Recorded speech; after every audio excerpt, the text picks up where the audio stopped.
Do you want to turn off Do Not Disturb on your Samsung Galaxy phone, but don't know how? In this video, we'll help you turn it off. To turn off Do Not Disturb, start by launching the Settings app on your Samsung Galaxy smartphone. Navigate to Notifications, then select Do Not Disturb, and switch off the toggle next to it. Then choose For How Long, and opt for Until you turn off, or set a specific duration, such as 1 hour.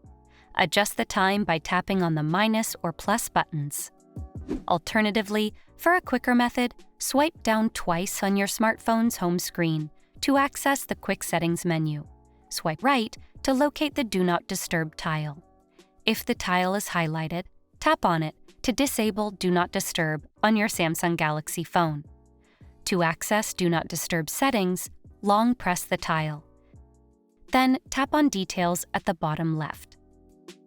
Having learned how to deactivate DND on your Samsung Galaxy phone, why not take it a step further? Subscribe to Guiding Tech and explore one of these videos exclusively selected for you.